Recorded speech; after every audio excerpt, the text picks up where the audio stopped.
welcome. Apparently I'm dying, and without going back on medication, the hospital has suggested my survival is 12 months or less. So with that thought, now is a good time for me to start my first ever podcast. You may have to forgive me if I stumble a bit, as I've never done anything like this before. I've thought about it for quite some time, but I guess I just kept putting it off. Probably I didn't feel comfortable. Or maybe I just wasn't sure it would be of any interest to anyone. And if I'm honest, I still don't know that. But I'm here now with a little pressure from my friends and the hope it just may help someone else. My story is about me and cancer. Well, what was you expecting? I'm not going to start at the beginning. I'm starting from where I am now. Then I'll go back to where it all started. I'll share everything with you. My thoughts, my reactions, how I changed my life, the sleepless nights. And that's hard, as that's where your imagination takes you to some really dark places. Medications that I could have been on and why I said no.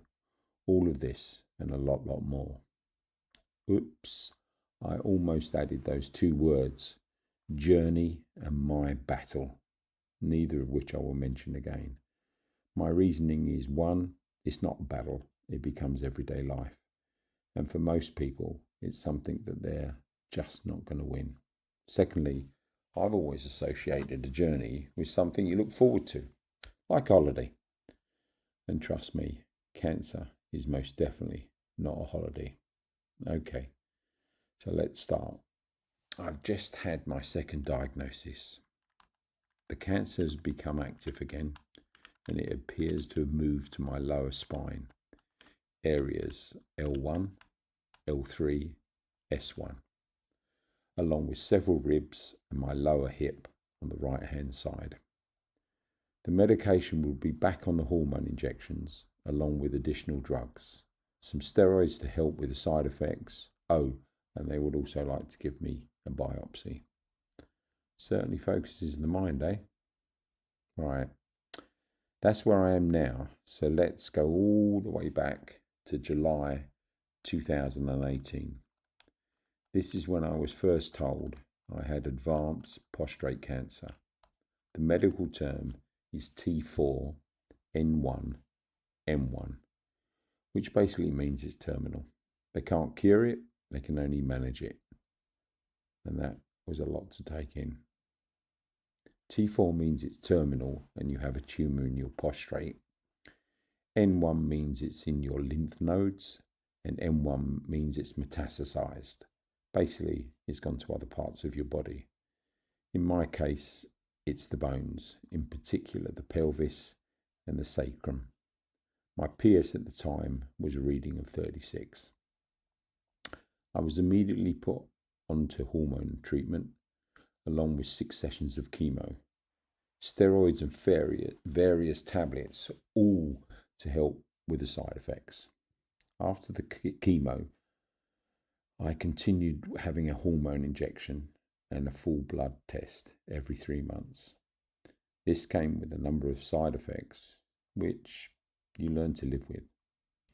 5 years had passed and I made the decision to stop the injections. I got to the point where I just wanted my body back. I had high cholesterol, hot flushes, and was at a high risk of diabetes too. Their solution was antidepressant tablets, statins, and daily tablets for diabetes, none of which I took. I'll share my reasons why I declined at another time. So, back to now.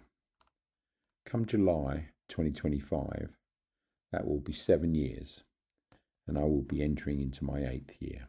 I have exceeded their 5-year survival rate, so that's good. Lots has happened during those 7 years, and I will share everything with you. Most importantly, it's prompted me to start my story. So right now, I have no obvious symptoms. I'm active and I feel as healthy as I've ever been. I play golf, I attend yoga twice a week, I do gym work, and I generally keep fit. And I've just come back from 10-day holiday in Spain. Not bad for someone who's dying. Being away gave me time to think. Either follow the hospital recommendations, and they do not know if anything will work, apart from I would definitely get the side effects, and they alone are quite frightening. So you may ask, what am I going to do? Well, I've decided for the next 3 months to continue with what I've been doing. But in addition, I'll also be following an alternative cancer protocol. I was introduced to this by Dr. William Mackis. He's a Canadian MD, a radiologist, an oncologist, a cancer researcher, an author of over 100 publications, and a top Substack author. I know what you're thinking, and it's well far left from the mainstream medicine, but I'm the one on the edge of the cliff, and I'm not ready to jump and give up how I'm feeling now and start living with all those side effects. So I'm rolling the dice.